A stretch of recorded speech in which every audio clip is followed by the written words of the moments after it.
Nerdiest Prime. Planet Halem, no. We believe the next clue is in the high summit. Only the chosen devout may enter the temple. You just have to complete the journey of the Mother Computer. Hi, and welcome to Nerdiest Prime, where we are reviewing every episode of Star Trek Discovery, Season 5, and we're almost done. Okay, so what are our first impressions of this episode? Let's start with Carsten. Oh yes, Carsten's here this week because Jenny's away, so welcome, Carsten. Thank you guys for welcoming me, for having me on your show. I want to say first off that I haven't watched all of your reviews of the first few episodes, but I've seen some of them. So anyway, I hope I don't repeat stuff that's already been discussed. In terms of overall Discovery discussion. I'm going to repeat things I've already said, that's for sure. Okay. Yeah. Okay. But I do appreciate some of the things that have been said, specifically, Namir, I want to give you a shout out because you were saying in one of the reviews that one of the ways you enjoy Discovery more is by pretending it's not Trek. And now I have absorbed that into my experience because I got to say I'm not really loving this season a whole lot. I have really enjoyed the show previously, but I'm really struggling with this particular season. So this episode, however, there was something about it. As soon as they went down to this planet and met this pre-warp civilization and they had to wear burlap, I was like, oh, this feels familiar in a way that I really liked. So it did plug into a little bit of my nostalgia for next gen and that kind of thing. There were aspects of it that I really liked until they ruined it. So yeah, I would say that there were things that were okay about this one, that were an improvement over some of what's gone on before. I don't know that I loved it, but yeah, I can get into some detail once we get into the granular. Alan. I actually like this one. Again, yeah, it felt familiar, but it felt like a different flavor than Discovery's typically known for. Like they don't typically do a Planet of the Week. I can probably count on one hand how many Planet of the Week episodes they've done. And it had a very like classic TOS where they go to, like, say, pre-war planet, like a private little war with Tyrese people who wants as the Watchers and Next Generation. It even felt a lot like Stargate SG-1. It actually felt like, even though they're in the fourth, it felt like we were in a Stargate episode. But it felt like a 90s type science fiction TV adventure, and it felt familiar, and I welcomed that. The only thing I say, it was a bit slower pace, which I did like, but again, it was too long. Like at an hour, it was more time than they needed to tell this story. And I know they struggle with that sometimes with these overlong episodes. They could have told us in 45 minutes, but I did enjoy it. I thought it was a good change of pace for this show versus the usual, sitting around talking and then a lot of CGI foolishness. So, I had a good time. Yeah, I liked it. Begrudgingly, I liked it. I was ready to not, but then it's like they decided to finally make an episode of Star Trek after 5 years. They're like, you know what, guys? We should write a Star Trek episode. And then they did. So that was nice. It felt like Star Trek. They talk about the Prime Directive, which is great. They go down to a planet. They meet an interesting civilization. There's some sort of problem that they don't really know about. And then they figure out what's actually going on through their wits and smarts, and through cooperation. So I was like, okay, this is kind of hitting some of the boxes that I like. This is why I watch Star Trek. But it's Discovery Star Trek, so it's not great. Like it's good for Discovery, but there's definitely problems, and we can talk about them. But overall, I was pleasantly okay with it. Pleasantly okay. That's how I felt also. about it. I think it did have that Star Trek flavor. So, like you guys, I was like, oh, it's like Star Trek. I just on that basis, I enjoyed it better than all the other episodes. However, the general problems that Discovery has is still there. Like the characters are still uninteresting and boring, and we'll get into the specifics about that. But I did enjoy, you know, them discovering a new civilization and going down to the planet and doing all this sort of stuff. And then they had the Prime Directive, and then they decided to do like the episode of Justice or Angel One, which is just hand waving the Prime Directive away. So I don't know what the point of having that kind of narrative conundrum or thing to solve if you can just go like, well, just break it. That's, you know, it's just a form to fill out, apparently. Yeah. I think Tilly says, yeah, it's like, you got some paperwork to do. So let's just get into the episode. So this one is yet another step in the quest. They have to get another clue for the quest, and it's like a escape room or something. That's what it feels like. I'm starting to really hate that storyline. It drives me nuts when they call it a clue. Because I'm like, why are you calling it a clue? Call it anything else. It feels like we're in an episode of it feels like we're in like a Where in the World is Carmen Sandiego game or something. Yeah. I know. They're like, I sense a clue. And you're like, no, this is the future. This is sci-fi. It's Star Trek. Stop calling it a clue. Call it something else. Anything else. Like either if any other show when there's somebody investigating or they're a scientist trying to like uncover a mystery, they're going like there's a lead or there's a, you know, there's like an indication or you know, you guys can't even come up with synonyms. Come on, you might as well just keep calling it a clue. No, I like theory. Or, you know, a remnant or evidence or something. You know, you don't have to keep calling it a clue. All they're doing is they're following. I think the whole clue thing is driving me crazy because it doesn't make sense, right? All they could have done was just say, well, we're following a trail, right? Like an evidence trail, and it's leading back to the progenitors, right? It doesn't need to be like an escape room, like you said, Lucas. Like it doesn't need to be like Scooby-Doo, right? And that's kind of what it's turning into. Yeah, but it's the way that it's said. It's written in the dialogue as if, okay, everybody, this is what we're doing. And I mean, that's kind of my problem with the show from the beginning, is kind of feeling like it's dumbed down and I'm being treated like I'm not smart. So it doesn't make me want to watch the show. Even if everything else is interesting, you know, they're really underlying, and it's, you know, the show is often on the nose. But anyways, but how do we feel about this this version of the puzzle? You know, they had to go up in the fake mountain and all that stuff. Carsten. I mean, I don't know. I don't watch Star Trek. I don't over assess Star Trek for plot problems because, frankly, you know, if you start picking away at it, inevitably most Star Trek episodes, whatever the various series, you would find plenty to drive you kind of crazy, pull your hair out.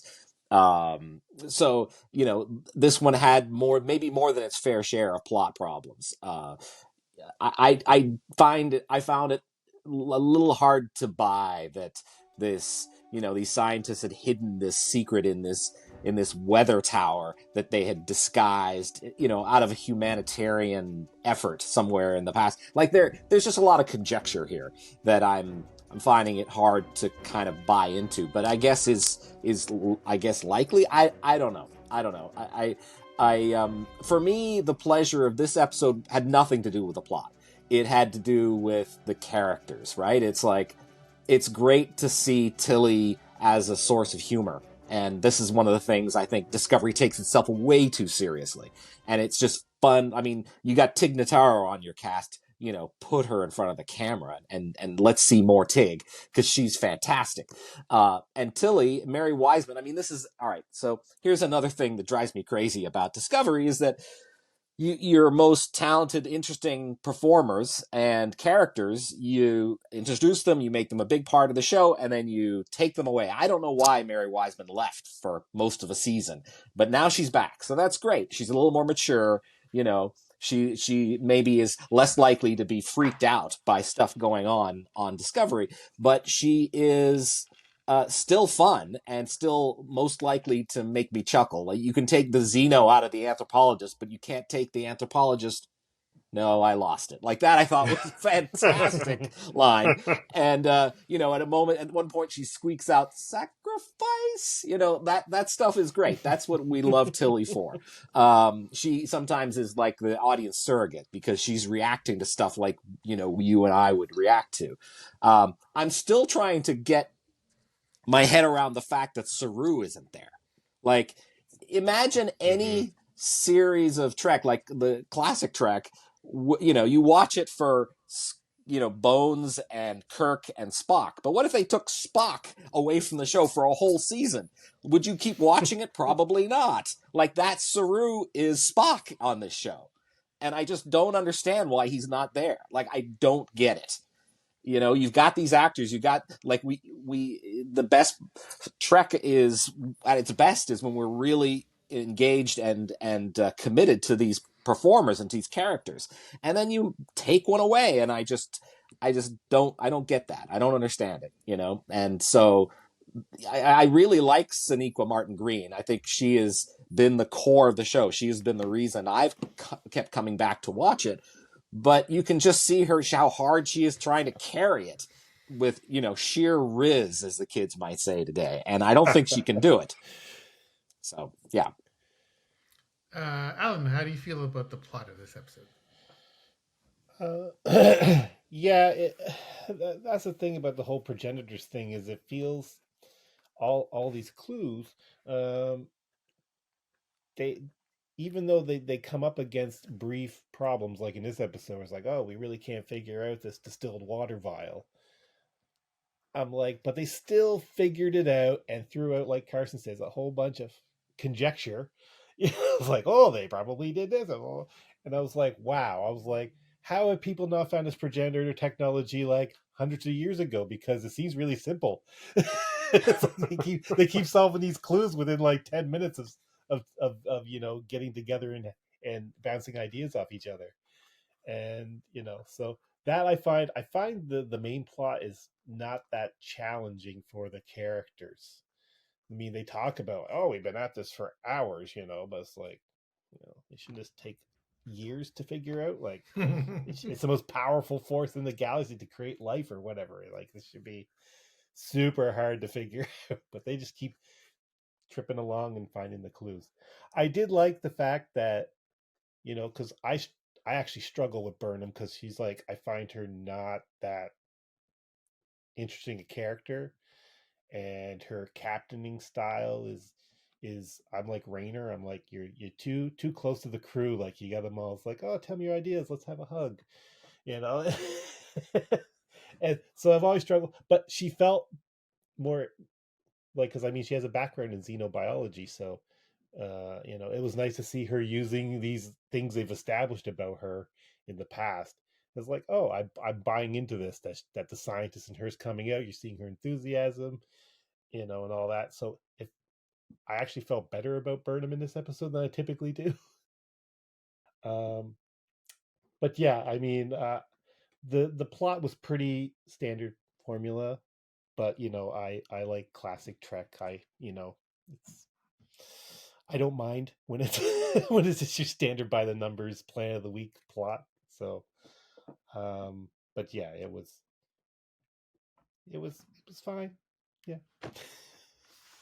Mira, what about that? How do you feel about the plot? Yeah, I mean, yeah. Go ahead. Sorry. No, continue. What do you want to clarify? I'm happy to hear it. Please. Don't talk as long as me. So okay, so go on. all right. I'm just gonna say what are we talking? The plot. Okay, so I think the plot was fine. Like I mentioned before, it's nothing. It's nothing out of the ordinary. But I think they had some nice twists. They had enough there that kept me interested. They had enough there where I could probably guess what was going to happen next, right? But I was still interested and engaged. And I kind of agree with Carsten. It's weird that Saru isn't in the episode, and I can't wrap my head around it. I don't know why that's happening, because the interesting characters on Discovery are basically the characters that aren't Burnham, right? And Sonequa Martin Green plays Burnham well, but that character is not an interesting character, right? Like, I think she was in the first couple of seasons where she was a little bit of a rebel. She was kind of a badass. She was thrown in the brig, but they've sort of stripped all that away from her. And so she's just not that fun to watch, right? But Tilly is interesting. She's really entertaining. I like that character. Saru is always fun. I like Stamets. I like Tig Notaro. I'm even starting to warm up to the Doc, because he finally has something interesting happening with him, right? He's struggling with being taken over by that Trill ghost in the other episode. And they did this really interesting thing where I was like, oh, that's actually really smart, where they made his character kind of go start a spiritual journey, but his partner is all about science, right? Like it's so they, conceivably in future episodes, they have to start navigating this. And I'm like, well, why didn't you do that before? Because this is actually kind of interesting. So, there was good stuff with this plot. I really did like it. And it's the first episode this season that's kind of grabbed me in that way, where I was like, okay, well, these are the beats that I'm used to, and I like them, and I'm interested, and it's pulling me along. I just have to get over that I don't actually like some of the characters, but the rest of them, the ones that I do like, that's enough to kind of keep me engaged. So I think, there was a good mixture of plot and character, and that kind of made me okay with the episode. I think I did read for this season that Doug Jones was not available for some of it. I can't remember what I read, but I think that's why he's What is out, up with their contracts? I mean, you I don't sign get up it either. to a Yeah, show. like you got Yeah. 10 episodes. Like, how long does it take to film? These scenes. It's like it's not like Yeah. you got 26 episodes to do. It's like Tig Notaro. I don't know. I think and it's I think Mary Wiseman was out too, because I think that was like COVID when they shot season 4, and she wanted to. I don't know if she had a kid or what happened, but there was some reason that she didn't come to Toronto. Maybe they were like, Same as this Tig show Notaro. sucks. She just flies in once in a while, does some scenes, and then leaves for LA again. So I think it's that kind of stuff that is that we see people drift in and drift out, and it's like, what? Where'd they go? Did I tell you guys my random Tig Notaro story from when I was in LA? No. Probably. So thanks, Alan.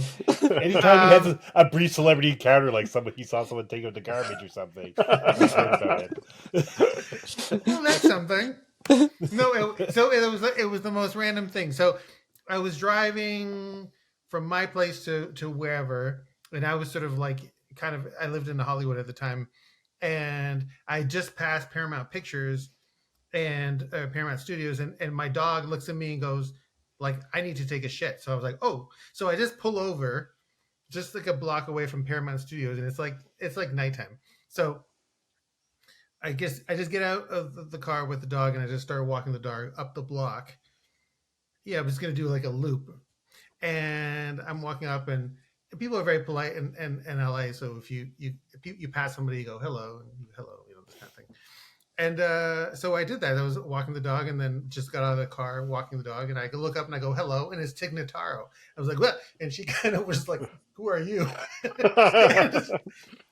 and what I was the most surprised about is that in my mind, she's a very tall person, just because of her body type or something. It just made me think, oh, she's 6 feet tall, but she's actually my height, which is like 5'5". So that was the other thing that was really surprising is, her height. People say that all the time when they meet celebrities and like, you're much taller than I thought, or much shorter. And she was way shorter than I thought she was. So. Yeah, I've always thought she was pretty short. But what really surprised me about that story, Lucas, is that your dog can communicate with you when he wants to take a crap.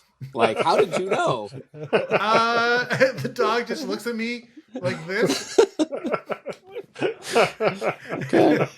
Most of the time, the dog just is kind of doing her own thing. But when she's giving me direct eye contact, I'm like, "Oh, something's up. What do you need? Water? No. Okay, you need to take a shit. Okay, that's it. That's the." It's either one of the two. Yeah, That's it's not that complicated. Yeah, like right now, she's just down here, and she's just ignoring me. She's just like a cat. Right. So we've been talking a little bit about the actors and the characters, and that was one thing I wanted to talk about in this show, because we had like Michael Burnham down on the planet doing her thing, and the other thing that I noticed, that I'm kind of irritated often with the characters in the show, and I'm like, why am I so irritated? Why am I feeling so unfair towards these actors? And I realized, well, the actors are just instruments. They're not making up the dialogue. They can only play the notes that they're given. And try to remember her name, Blue Del Barrio. Is that her name? I think so. Yeah, and her performance, but the same thing with Michael Burnham. Her performance is always the same. It's like yeah, let me figure that out. Well, and this is, she's always just playing that same three notes all the time. I'm bewildered.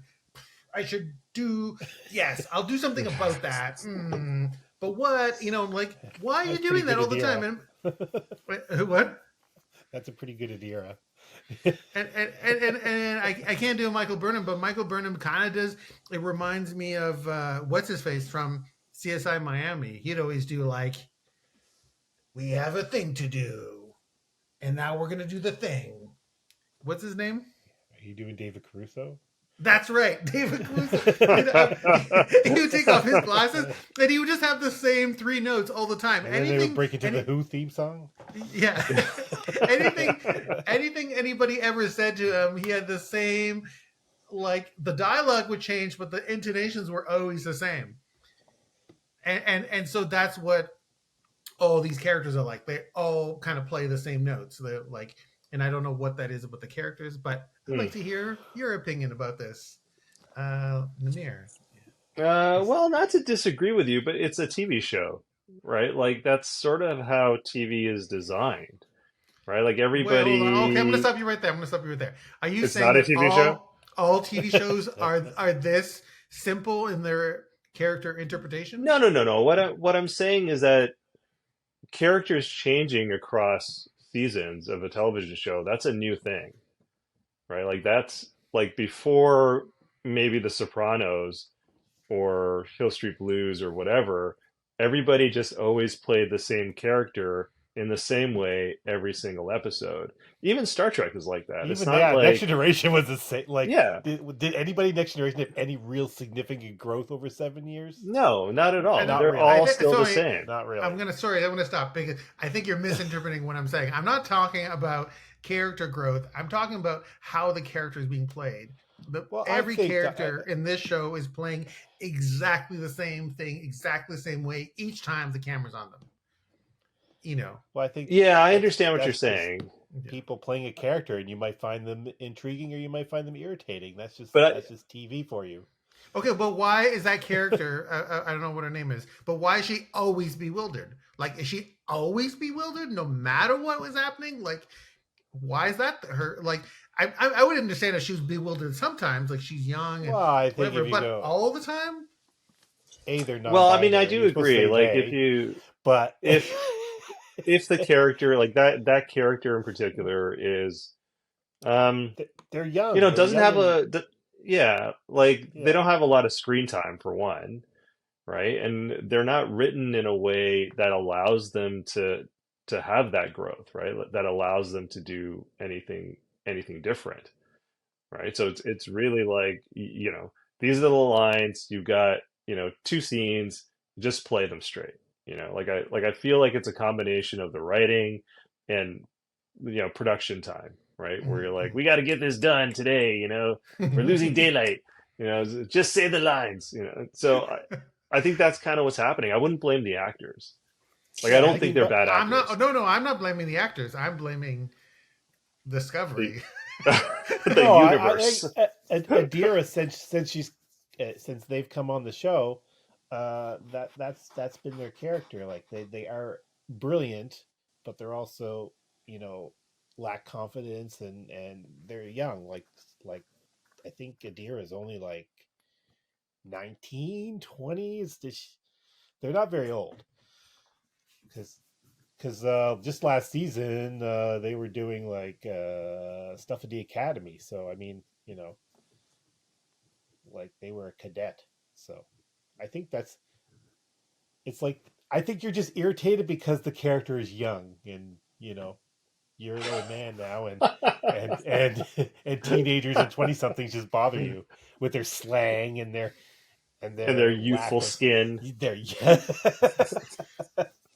I don't like how the young characters are written in this show. That's for sure. Yes. Yeah, I think what I'm hearing, Lucas, is your frustration with the writing even more than, like, you'd probably put up with a certain amount of like repetition with the characterization if you were enjoying the way that the story was coming through the characters, or some of the things that perhaps they were saying.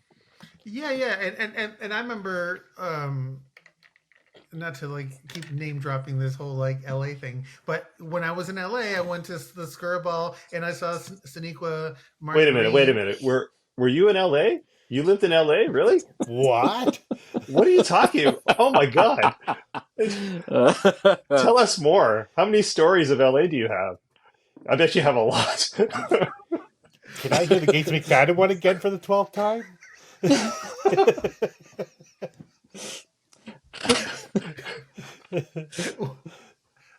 point is, I went to a thing and I saw Sonequa Martin Green and I forget the name of the actress who plays Raffi. And they seem like really nice people, very intelligent, talented people. So I feel badly saying, you know, oh, I don't like Raffi, or I don't like how Raffi's being played, because I don't think it's the actors. I think that it's just the way that they're written and the way that they're directed. And that's, I think, fundamentally the problem. They're going deciding what is the most obvious way to like play out this scene, and how are we going to get these characters to tell the story, basically. Yeah, I would agree with that. I think that's exactly what it is. Like, I think most of the actors on these shows are actually good, right? Like, Sonequa Martin Green was on The Walking Dead, and she was great in that. You know, like, they're all really good, right? And Callum Keith Rennie obviously is amazing, and, you know, Doug Jones, you know, fantastic. But it's the material that they've been given isn't, I don't know, like, it's missing something. There's something that's not there. Mm-hmm. Did you want to say anything else, Carsten?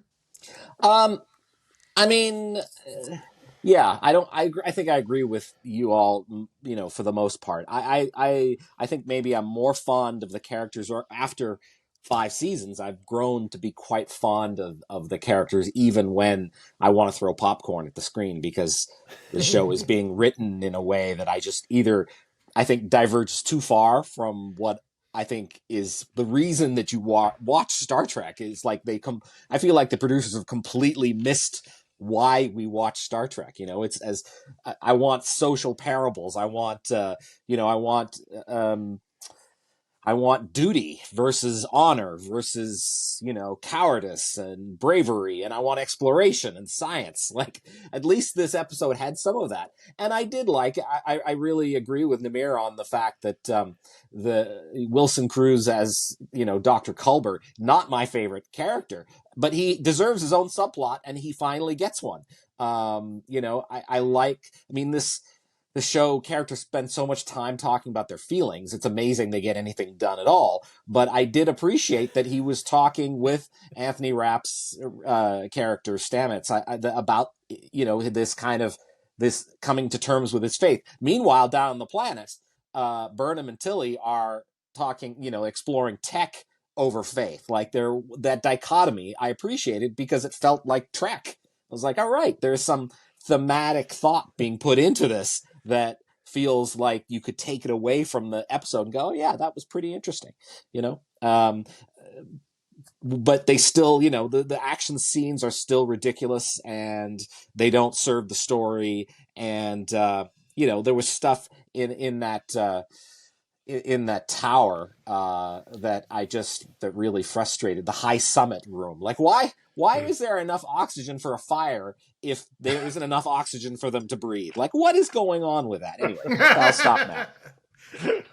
You mean basic science? Alan, what do you have any thoughts about these characters and how they're being written and portrayed? Yeah, I've always had the same issues with this. It seems, inconsistent a lot of the times.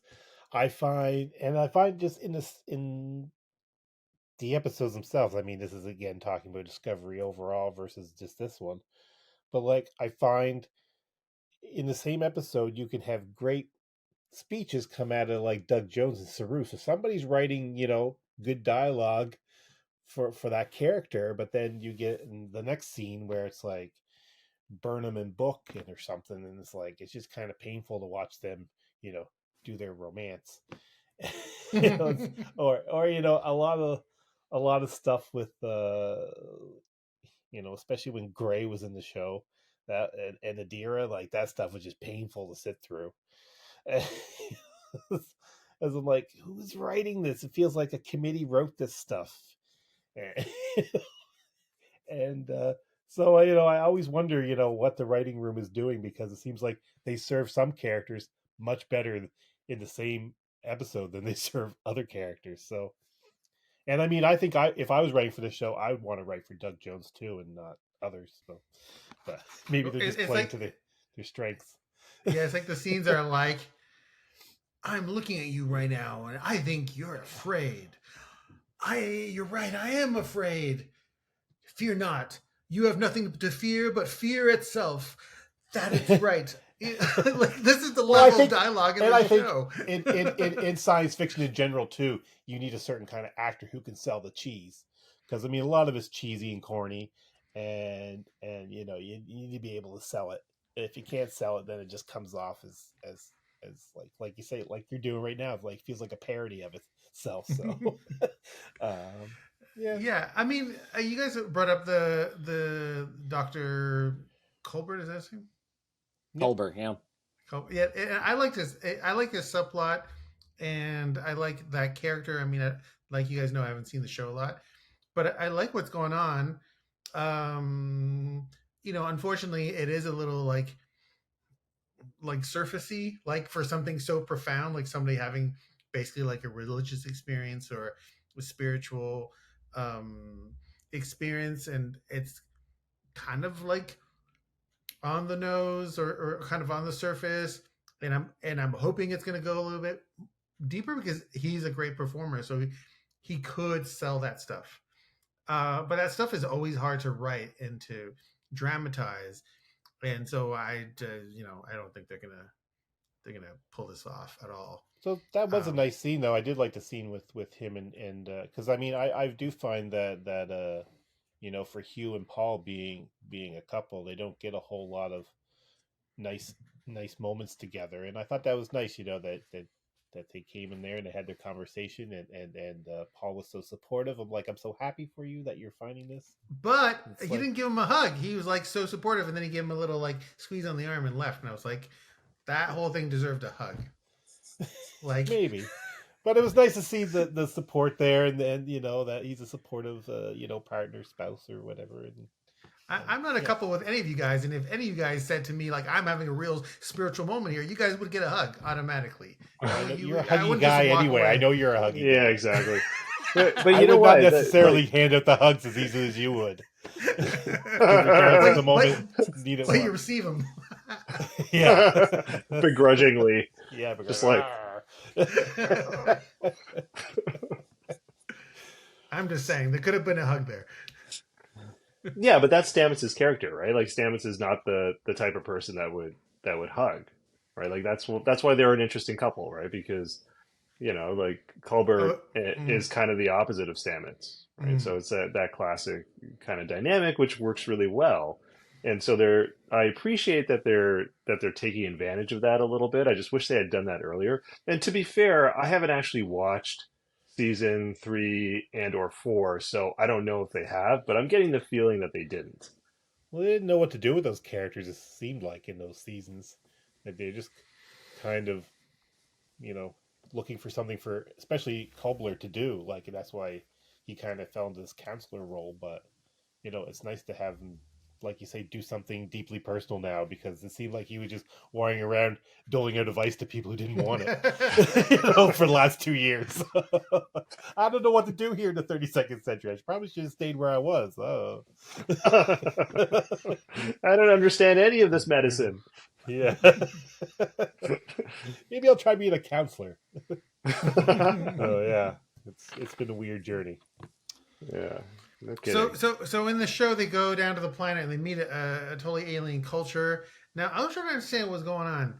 So the people on the planet communicate by whistling, and then we just hear that for the first 10 seconds, and then after it's like they're actually still whistling, but we're just seeing them talk. Is that what's happening? I think they do both. I think Burnham says that they had a dual language where there's certain things that they conveyed through whistling, and then other things that they because the communication could travel further. Right, but they only whistled in for 5 minutes, and then they didn't whistle the whole rest of the episode. They really didn't do a whole lot with that. It was interesting. So I like the world building in this one. I thought they did a good job coming up with things. They could have whistled at the end, when they thought they were dying, or when the daughter and the father. They could have a death whistle or something. That would just be kind of like the Klingon scream, and these guys just I can't. I'm laughing. It's they just kind of tweedle away, and then they die. Yeah, no, the whistling was so that they could communicate across long distances. So once they were all together, there was no point. That makes no sense. If I open this window and I start to whistle, nobody's going to hear me. But if I yell really loud, people will hear me a block away. No, maybe they had some sort of this kind of whistling thing like that. I can't do it. Yeah, maybe physiologically they were better adapted to whistle across long distances. I don't know. Maybe they were birds at one time. I don't know. But the point is, I think that they added an interesting kind of aspect to a new civilization on a planet, that made it feel like they were actually doing Star Trek-y things. And it gave Burnham some time to flex her xenobiology muscles there and show off. And I thought that was nice.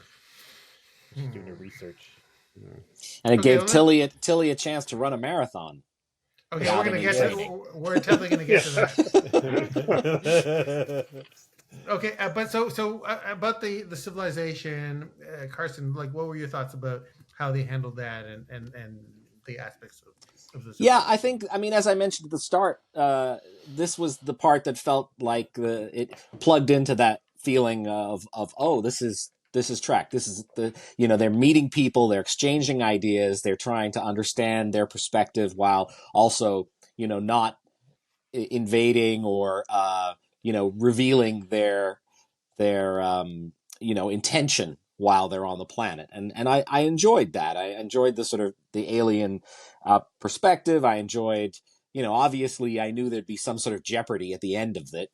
There's no way that they would get to enter this weather tower and that everything would be fine. That was clearly not going to be the case. There was not. Yeah. So that was fine. I liked all of that. And bring it back to that Prime directive question. I feel like I want to ask you guys, because I feel like I've got the Trek brain trust here. Are there other directives, or is it just their Prime directive? Is there a secondary or tertiary directive? Because the Prime directive is the only one we hear about. Well, the second directive is the right to bear arms. But I don't think that's it. I think you're confused, Luke. It does have many like general orders and things like that over the years, but I've never heard of any other directives other than the red directive from this season. Right. That's right. a new directive. Right. I'd forgotten about that. Yeah. it's called the made-up directive. Anyway, that's all I got. And it was nice to see Cronenberg again. I always like when he drops by and does his definitely does his weird offbeat thing. I personally said in our messaging there that I think he's going to end up being a progenitor of some. I feel like he's got some connection. Like he's so mysterious and has so many like sources and I got this pad of paper from 1,000 years ago. It's like, where'd you get that? It's like, I keep thinking like he's gonna end up being like a descendant or a progenitor in disguise or something. It's like, I need to send you on a quest to find my iPad that I lost. I would hate that. Ago. I don't know. I would really hate that if that was the case, because the reason The Chase is such a good episode is because it's a long lost civilization, and then if it turns out that there's still a bunch of them around and they all look and act like David Cronenberg, I think that would be very disappointing. Don't worry, Namir. It's the Borg. Like it Oh always is. God! No, it can't be because Patrick Stewart isn't in this. If it was Patrick Stewart, it would 100% be the Borg. Dude, he's just running Cronenberg. He's just gonna rip his face off, and it's gonna be the Borg Queen. He's gonna rip his face off, and it'll be Patrick Stewart. I love too. Every time they need to go undercover, it's never like a big 20 tentacled. Huge head alien is always like, good, we can blend in because they just got a few marks in their forehead. Oh, well, wait a second, Every but that's time. the whole point. Every that's time. the whole point of but that's the progenitors, right? That's why everybody looks basically the same. It's because of the There's progenitors. still plenty of aliens out there that don't look that, it would be quite a job to blend in. I guess. Like the Gorn, maybe the Gorn. Yeah. It's basically the Gorn, that's it. And the Breen. The Gorn and the Breen, it's just those two. Yeah, I guess you're right. There's never been another alien. Species 8472, how are they going to look like them? That would be impossible. So in this episode, there's this whole ritual. They have to do this marathon up the hill. And I did not understand why the writers decided that Tilly was the one that was going to go all the way up to the top and not Michael Burnham. Michael Burnham, looks like she's in shape. Like she could do a marathon to the top, but Tilly does not look like she could do the marathon with no training all the way to the top. So I didn't understand why they did that or what the point was.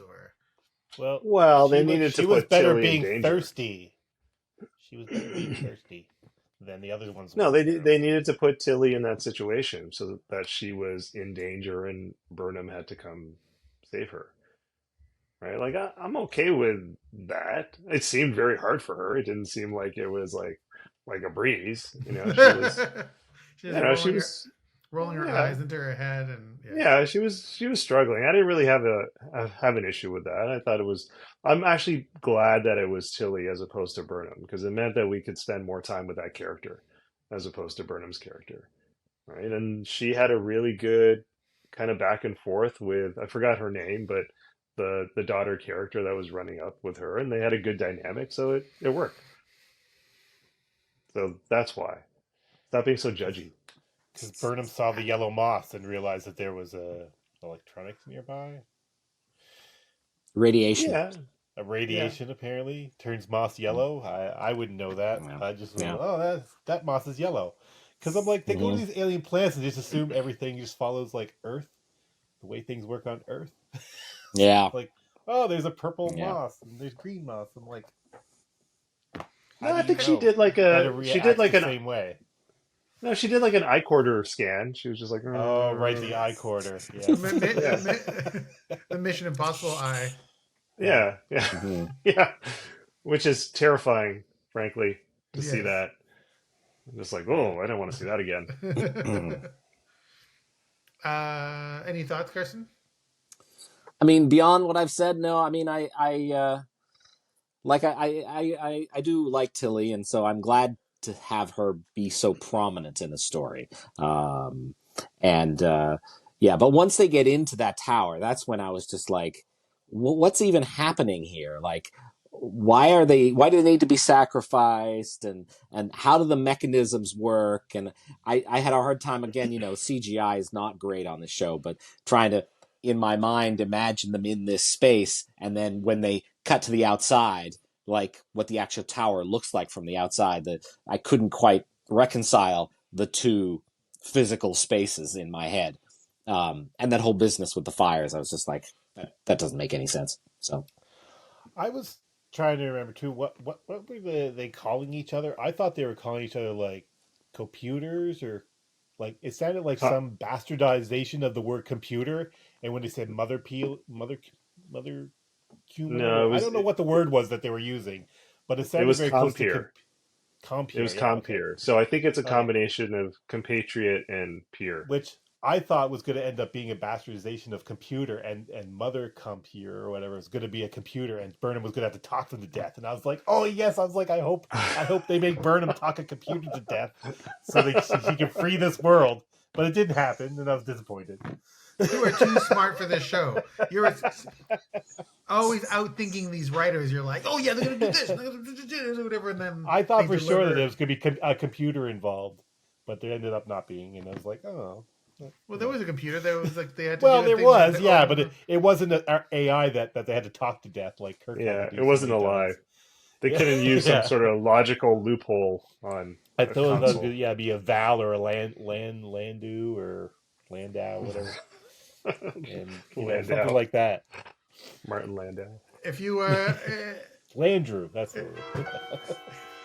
if you are a liar, if you lie but you can never lie. Yeah, exactly. Yeah, I was like, I hope Burnham does the classic. Yeah, everything you say is a lie, but You say you are lying, but if everything you say is a lie, then you are telling the truth. But you cannot tell the truth because everything you say is a lie. But Can I compute? smoke starts coming out of the ears. Yeah, Yeah, oh, exactly. Man, so good, so good.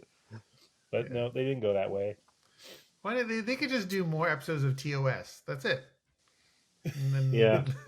I did, at the end, I was like starting to feel that Tilly was going to die in that chamber.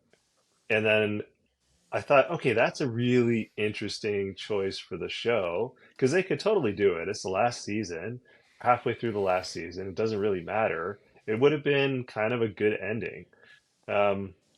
But they didn't do it. But I guess they couldn't because she's going to be on the when they telegraphed that Baby she's Trek going to be on that show, Academy show so much, she's not going to die. Yeah, she's going to be in the yeah, you're right. It would have to be a totally different show for that to actually happen. But I think that would have been really interesting. But I get it. Yeah, I'm not a big fan of the Tilly character, and I understand that she's supposed to be like sort of a surrogate for the audience. And I think on a show like Next Gen or D Space Nine, one of those Burnham era shows, when you had a surrogate for the audience like Hugh, it was really great because everybody else was sort of so Star Trek-y. But I don't find most of these for the audience. Sorry? Q was a surrogate for the audience? Yeah, he was always commenting on, I think, from an outside perspective and making jokes like that the fans would make. You know, he brought a certain irreverence to the episodes he was in, where everybody else was taking things very seriously. That's my opinion. I feel like Dave's more that character, but who? I think it's I think it's Wesley. Maybe Wesley too. But anybody needs to be explained something. They're the audience surrogate. I don't know if Q needs too much stuff explained to him. But. My point being is that in the show everybody is sort of like a normal person. So you don't need this Tilly character to be like a normal person, and she's a caricature of a normal person to me. It doesn't seem like a real normal person. If she was a normal person, I would be so irritated around her. So, which is generally how I feel about people in this show. Yeah, but in her defense, she's at least interesting to watch, right? Like She got some personality. yeah, she A has lot of people personality. they're so She's dry and boring. entertaining. It's like, Yeah, like yeah, I'm okay with Tilly as a character. I think it's a lot of things. There are a lot of weird things about her. Like she's skyrocketed through Starfleet very quickly. she was first And officer in season 3 under Captain Saru. That was weird. really, Yeah, wasn't for she some reason like she was the a XO in cadet season in 3. season 1? Oh man, Yeah, I know. It was like, what? Why is she XO? right. I think that's a problem if Tilly's the most interesting part of your show, like, and then you look, well, Spock is the most interesting part of TOS, or Data is the most interesting part of TOS, or Picard, or whatever. Yeah, like, or the Doctor is the most interesting part of Voyager. And it's like, until right. compared to that bar, I don't think that she's that interesting. I mean, I don't know. I like Tilly a lot. She was, in the first few seasons, she was the comedy relief. She was given the funniest lines. And I mean, that's one of the things I also really enjoy about Star Trek previous to Discovery, is that there was humor incorporated into the show. And the writers have done a pretty poor job of lightening things up on Discovery. It takes itself way too seriously, and it's way too touchy-feely, and all the things we've been talking about it being very emotional and people sharing their feelings all the time. But yeah, she brought a lightness and just kind of a charm that I really liked about her. Since she has returned from her hiatus, though, they haven't given her nearly as much to do, unfortunately, and she hasn't. With the exception of some lines in this episode, I don't think she's been nearly as much fun, sadly. I mean, this is a that show. was one of the that was one of the more interesting parts of the show too. Was the friendship between Tilly and Burnham, especially in the early days where she was very nervous about Burnham and having to bunk with her, and I think she even jokes about in this season in one of the episodes. I thought she was going to get stabbed one of the night for snoring. It's like that friendship is actually one of the more fully realized and interesting relationships in the show. Because it seems like they try to pair up a lot of people, and a lot of times it doesn't work.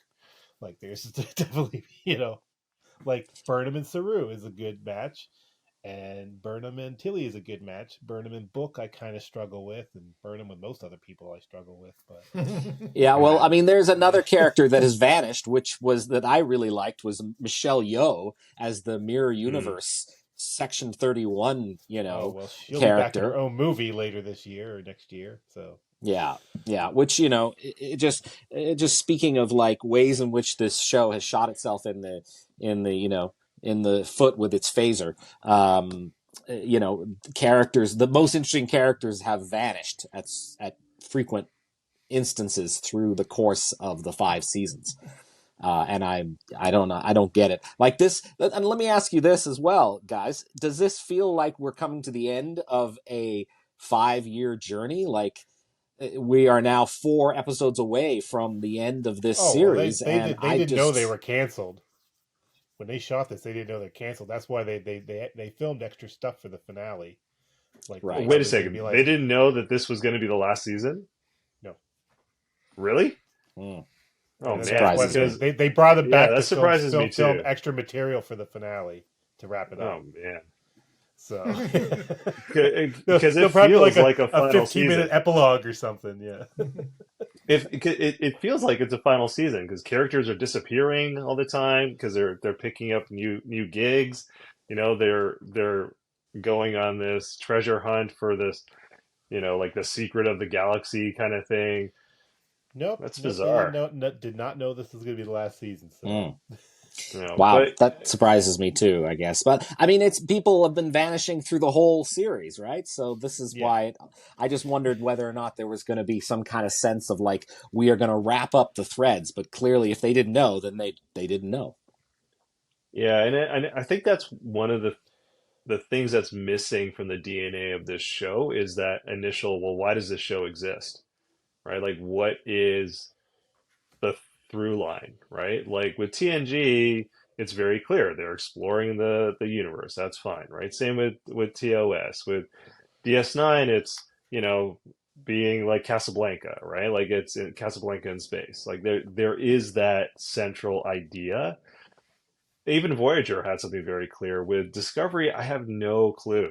Like I have no idea how this show was pitched and agreed, and Well, greenlit. it was Burnham. It was Burnham's redemption arc, but that ended at the end of season 3. She became captain, so therefore we went from mutineer to captain. Arc is done. So now Yeah, they're just trying to figure what to do with the show now, because that was the whole thing. So it's flawed right from the beginning. Like, It was flawed right from the beginning. how do you build a show around one single character, right? Who's not named Picard? Yeah, and I think because Brian Fuller developed it, and then he was gone by the pilot because of behind the scenes drama. So there's been so many different showrunners. The show keeps changing and reinventing itself based on whoever's running it. So it's a weird. It seems like it's had an identity crisis this whole run. And I think that's probably the frustration has been not until recently, that they've had any constant stewardship. But I mean, I think the people who are stewarding it right now aren't the best. I think the ones they had, season 1 and 2 are probably better. It is what it is. I have a question that's unrelated to all the things we're talking about, but where did you guys think that they filmed this episode? Because it's they film in Toronto, which I think is a very limited geographically location in terms of landscapes and whatnot. But this looked like more like they were in British Columbia, and I couldn't really figure where they were. I know, it felt like a Stargate SG-1 episode because they were always in the wilds of British Columbia in that show. Planet Vancouver. Planet Vancouver. The BC rainforest. I don't know. They were probably like in Northern Ontario or something. I mean, they just found a trail to do that amazing race segment and just ran up it. I must say, I'm impressed. This is episode 6, and I think this is the 4th location shoot this season. That's pretty. I love when they go on location because it just makes it feel more real rather than just standing in front of the AR wall. So I've liked the location shooting this season. I don't know where they are, but it's been nice. Yeah, there's some woods in Hamilton as well. I wondered if that was maybe where they were shooting because I've worked in production in Toronto, and so I've seen a lot of locations reused on various shows, and I wondered there was the possibility is there, yeah, or as you say, Northern Ontario. Yeah, I realized that one thing we did not talk about that I think is important to talk about is the whole Prime Directive thing, because it got brought up in this episode and it was resolved very yeah. And she did the usual thing where she has to tell somebody about where they're from and how they're not alone in the universe. It's like, how many times are they gonna do that in Star Trek? It's like, is that a clause in the Prime Directive? Like, you are allowed to tell one inhabitant of each planet the real deal. Whether it be Marasta in First Contact and Next Generation, or the guy who with the scroll who ended up committing suicide in Homeward. They were trying to guide that society through the holodeck with Worf and his brother. There's always somebody that finds out about the real world. But in every of those other cases, it was inevitable. It was accidental, and they were trying to repair damage. But this felt a lot more like Justice or something, where they make the Prime Directive the main, I guess, narrative obstacle of the episode, and you're going to be like, well, how are they going to resolve this? But they just resolve it by going just be honest. Screw it. We don't. I don't think the Prime Directive was the point of this episode. That was how it was the thing that got them to the planet in a way that made sure that they were pretending to be, inhabitants of that planet, right? That's the only reason why they brought up the Prime Directive, right? It wasn't a Prime Directive episode. I mean, they were going to die anyway. They already interfered with them by giving them the weather stations. The Nobulans giving them the protecting their planet. Yeah, but they didn't know. They didn't know. No, they didn't know they had the weather stations, right? I think you can the weather interfere. Stations were put there because of the dust storms. and then they Yeah, failed, they and were, the but dust storms come back. yeah, but they didn't tell them that they were putting the weather stations there, right? They didn't break the No, prime but I mean, directive. they changed the development of that species by saving them from extinction. Yes, that's Yeah, but it Like in wasn't Next Starfleet Generation, that did they it. let like they were going to let in Homeward in Next Generation, they were going to let those people just die, and then Nikolai brought them up to the holodeck. Yeah, I understand, but in this episode, it wasn't Starfleet that put up the rain seeding stations or okay. Oh whatever. yeah, but why did Michael Burnham just decide to completely disregard the Prime Directive and just spill the beans on everything? Why? Because Justify it. Tilly's life was on the line. So. That because she doesn't care about the prime directive. It doesn't matter. The Mhm. prime directive is not a useful element of the show, right? Like it's just it has specific reasons to be used, and one of those reasons is get them in, burlap sacks and on the planet and have them pretend that they're actual citizens and get them to bluff their way through talkable times, like that I'm that from that's the what it's there East. for. Yeah. There's just a The cockamamie story East, that you makes no say. sense. I'm like, why don't Yeah. people just question them? I'm like, there's something off about you. we're Yeah, like we're from Rogar province, and everybody's like, of course. yeah. Yeah. Carsten, do you have any thoughts about breaking the Prime Directive? Yeah, I mean, it's convenient to break it, right? It's been convenient frequently to break it in the past, but there's usually some kind of either ironic or there's some kind of price to pay for doing it. I just didn't get the sense that there was one here particularly. Yeah, so it felt like one of those sort of plot devices that maybe there wasn't a whole lot of payoff, but then there isn't often a lot of payoff on this show. Yeah. Well, I wanted to bring in your expertise actually because we were talking last week about Earth Final Conflict and how the Breen are like gelatinous, Kind but of a then knockoff of the they Talons. kind of yeah. So and we know that you worked on Earth Final Conflict when it shot in Toronto back in the day. So did you have any opinions about the Breen and how they're basically copying the what, Alan? The Talons. So they have like Talons. an energy Wow. form. They have an energy form, and then they have their human form, and it kind of morphs between the two. I'm amazed that you remember, Alan. You remember the Talons. Holy cow! I had the DVD. I had the whole DVD series in my living room here. Wow, I love amazing. it. It's true. It's true. Amazing. Yeah, Lucas was here. He saw my collection.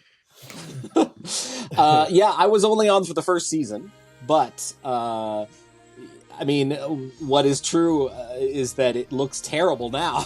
It was shot in low budget it's in like dated, 1997. Yeah, I mean, It doesn't look great. It's got But that 90s nostalgia for me, though. I was like, I know it's cheesy, but I still love it because I watched it yeah, back. I mean, I have a nostalgia for having been on it and worked on it for a year, but yeah, I mean, I didn't make the Talon Breen connection, but there you might be onto something there. Yeah. Once the writer explained it, though, he did explain it afterwards what they were going for, and I guess it's a gelatinous form versus. So they're not actually energy, but looked like energy to me. They didn't explain it, so it was hard. I just had to go by the visuals, and I was like, "Oh, this reminds me of the Talons." But I guess there's some sort of gelatinous, like they harden their shell apparently because they live in a colder climate, so they have to adapt. So they have a gelatinous, and then a hardened outer skin. The writer explained it in like an interview afterwards. It sounded kind of cool, but none of that was conveyed biology wise in the show. So I'm like, I don't know. He could have explained it a little bit, and I would have bought into it better. But I liked that the Carson, you had sent me the picture that you got the back then Rod Roddenberry's business card, and you had found it somewhere in a drawer or something. Yeah. Rod was kind of, he was.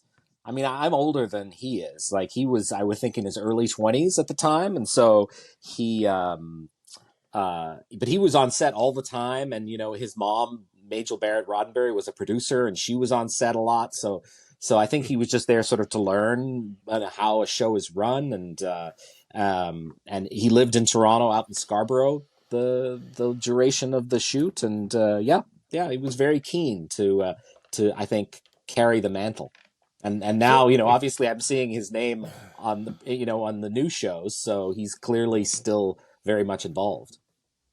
So because the Earth Final Conflict was a Roddenberry creation initially, right? It was like a pilot from the 70s or something. The production name was called Lost Script, and I guess it was an idea that he had written and then put in a drawer somewhere because he couldn't get any traction on it. Yeah, I think it was just a collection of notes.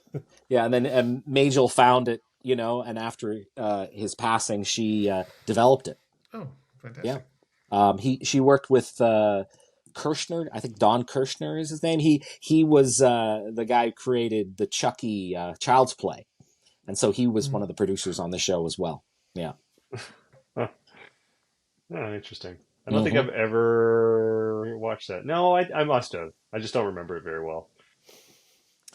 It was. I love the crew and the cast, and it was fun to work on a sci-fi show.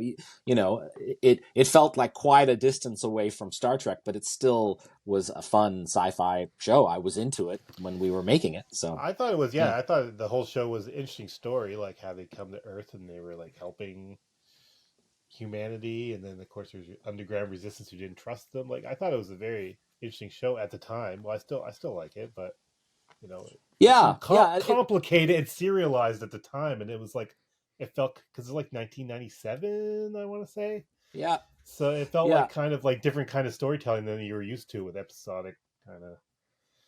But then I know it eventually gets kind of shitty there towards season 5, but. I mean, I didn't stick. Honestly, I didn't stick it out because I left. Like most things, it gets shittier as it goes on. But yeah, started. And then the weirdest thing happened, which was the lead of the first season, Kevin Kilner, was fired basically at the end of the first season, and they replaced him. And I was like, why would you do that? And I guess they had taken some polls and they had decided that audiences really liked the show, but they weren't crazy about him. And they killed him off, but then they bring him back in season 5. They reanimated. Okay. Yeah. Okay. He does come back. Yeah. But it was a great experience, and I hope that Lucas, I hope you cut this whole part out because this is so not about the show. This is the most interesting part of the whole review. I'll tell you one of the fun things about working on it, besides being like in hair and makeup, and seeing all the actors get into Talon makeup, which was fascinating to see all the latex and stuff. Especially when women who played Talons, wasn't it too? Yeah, that's right. They were all women, and we were on this in this studio in Eastern Avenue in the East End of Toronto, and right across the road from us was where they shot Hammy Hamster. Do you guys remember Hammy Hamster? No? Oh man, like a kids show. It kind of jingles a memory. It's like a kids show with hamsters and guinea pigs. And so they had this... Yeah. I totally watched that show. Yeah. And they would have like voiceovers for all the characters. Yes, I remember. Yeah, so there was like a little town. Guinea pig. Yeah, there was like a so they had this little miniature town, and they had Hammy living in a house, and they had, and so we could go during lunch. You could go across the way and watch them shoot a kids show with like rodents. It was fascinating stuff. So yeah, good times. So that's just like right on the corner from Nemir's. Nemir's like basically is one block away from there. I think. That's true. Yeah. I don't think they've got the Hammy Hamster studio there anymore though. Those hamsters is long past. Yeah. But there's that amazing cinnamon bun place right on the corner. That's really nice. That's true. And now all the Star Trek's being shot in Toronto, which I think is like bonkers because the whole time I was in Toronto going to film school and be like, one day I'll be in Los Angeles where they film Star Trek. And now, just this week they renamed the stage the Star Trek stage. That's right. Yeah, exactly. And they're just gonna. And the thing is, they're just gonna keep filming Star Trek because they're gonna do the. I think they did the Section 31 movie in the last couple months there, and then now they're just going to roll into the Starfleet Academy craps thing. I'm not watching that show. I refuse to review that show. I'm just saying right now. You're gonna watch it. 100%. You're gonna watch it. You're totally gonna watch it, and maybe it'll be awesome. You never know, right? Because Strange New Worlds is awesome, so they can do it. Yeah, but I really thought Prodigy was going to suck, and it ended up being amazing. So, but Starfleet Academy show is in the 32nd century. I don't know anything in the 32nd century. I don't think the setting is as bad as just the writing. They just need to write it good, and it'll be fine. Okay. I don't think it really matters. I don't think it matters because the 32nd century is basically the same as. That's what I mean. It's boring. Yeah. Okay, so I'm gonna leave before we go into our ratings. I'm gonna leave it on one last Discovery note, which is when Discovery was first announced back in 2016 or whatever.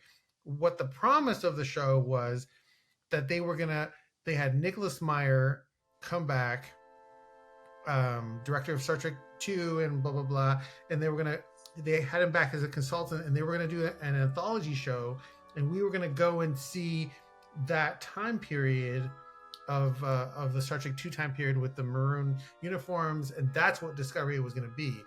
And I don't know what happened, but that's not what we got at all. And and this is my little pitch here. With Mandalorian and all these Star Wars shows, it's something new, but they go back to like what the source is, and when the thing was cool, and they're just putting it in that world. And that's all that Star Trek needs. You just go back to like that time period where you have the little maroon uniforms, and you can't really screw that up. I don't think so. Well, I think what's going on is that they are trying to create Star Trek for the next generation. Like, they're not creating Star Trek for us. It's for everyone in their 20s that knows Star Trek from the J.J. Abrams. You're soon going to graduate out of that movies. 18 to 49 demographic here very soon. So they're not going to give a shit what you think anymore. No, they don't. Exactly. They don't care about the Nicholas Meyer era of Star Trek. Right? Like, that's way in the past. But what's crazy is with something new. They keep referencing Star Trek 2. Everybody keeps referencing it like it's the best thing ever. Everybody generally agrees it's the best thing ever. Why wouldn't they do anything related to that time period? Because that's for us. That's like an Easter egg for us. It's been done. Yeah. It's what? Why not? That's what people talk about. It's like, make it in the future, like to 25th century or whatever, onward. And I think people do want the 21st century just so they can get more legacy characters, but like at the same time, they do need to do it in the future and stop making prequels. Like, we don't care about prequels. Yeah, stop. I don't disagree with the thought, Lucas. I'm just saying that it's like it's never going to happen. Well, my whole point is if they're doing it for Mandalorian and Andor and all these other shows, and those shows are successful, I don't understand why it could not be successful. They have done it. It's called Strange New Worlds. They all have the yellow and red and blue shirts, just like the 60s, and they're on the Enterprise. What more do you want? What more do you want, Alan? Well, I'm just saying, you're basically describing Strange New Worlds. I'm describing that last episode of season 1 of Strange New Worlds when Captain Pike is in the maroon this is uniform. a good episode. Yeah. Even though you guys didn't like it as much as me, but quality of life. Yeah. That wasn't what it was called, but good try. A quality of mercy. Quality of life is that TNG episode from season 6. Yeah, with peanut hampers friends in it. All right. Okay, let's get to our final ratings and impression of the episode. Let's start with Carsten. Well, I would say on average that this season has been kind of like a 3 out of 10 for me, 3 or 4. And I would say other than episode 4, which I quite enjoyed, that was the time travel, the time loop. Yeah, that was a good one. I liked that episode, even though it wasn't entirely a loop. It was not a loop. It was not a loop. It was a funnel cone. It was a funnel cone thing. Yeah, Jenny was right. So that I would probably give that like a 5 or a 6, and I would give this one probably a 5. It had enough Trek-isms for me to enjoy it for the most part, while still leaving me a little frustrated in the ways that it's not doing what I wish it was doing. This one for me is probably I would put this one at a 7. Again, a Discovery 7 is quite high for me. Because I did really like it. I didn't like it as much as the Time Bug episode, which I think I gave an 8. That's probably one of my favorite Discoveries I've actually watched over the years. But again, not as good as other Trek. But yeah, it was just familiar. It felt like Star Trek.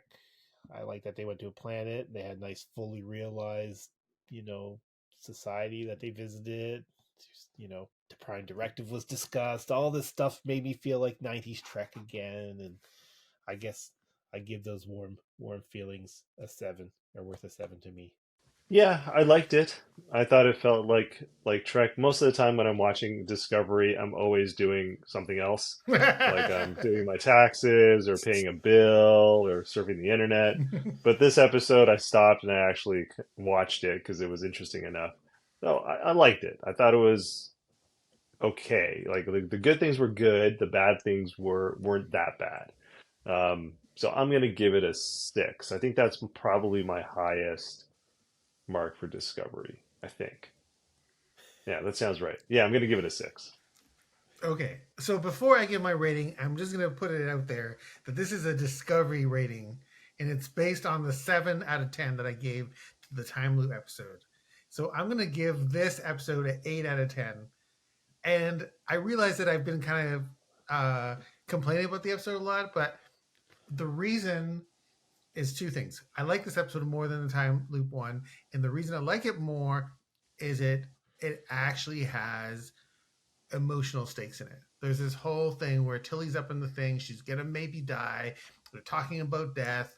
There's this emotional moment. There's a lot of real kind of emotional things going on, which I think is the first time in any Discovery episode I've seen where there was like a remnant of like human connection that I was like, but I'm a human and they're humans, and what would that feel like? Like that kind of situation. So, and because I gave that other episode a 7, this one's going to be an 8.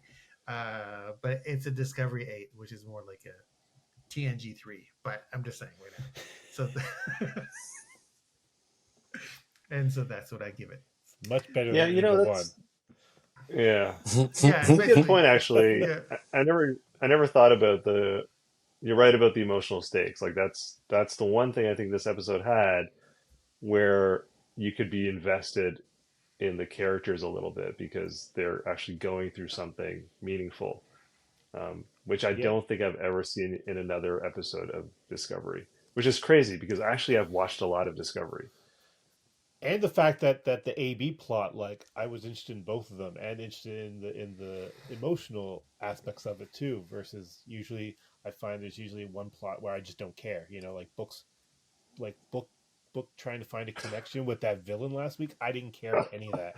I'm like, yeah, me neither. You're trying to shoehorn that guy into plots, and he's just not that interesting or relevant to anything. Any plot line that has to do with book, I just could not give a crap about. Because he looks, and he's not a bad actor. He's a good actor. He's just not great. Totally it's not a good character. He just has no point. There's no point to him even being there, other than to fawn. What's the word I'm looking for? Over Burnham. Like, I wish I could. He's the sex appeal of the show. That's what he is. I'm like, they're always pining for each other behind the scenes. Like, I think I should get back together with Book. I think I should get back together with Michael. Yeah, it's like just kiss and make up and stop talking about it. Yeah, that whole thing is just so uninteresting. Yeah, really. Well, when I was in Los Angeles, I once broke the Prime Direct. You interfered with the flow of natural human evolution. Yeah, just by being there. I peed in the aqueduct. Just where is our future? The things we've done and said.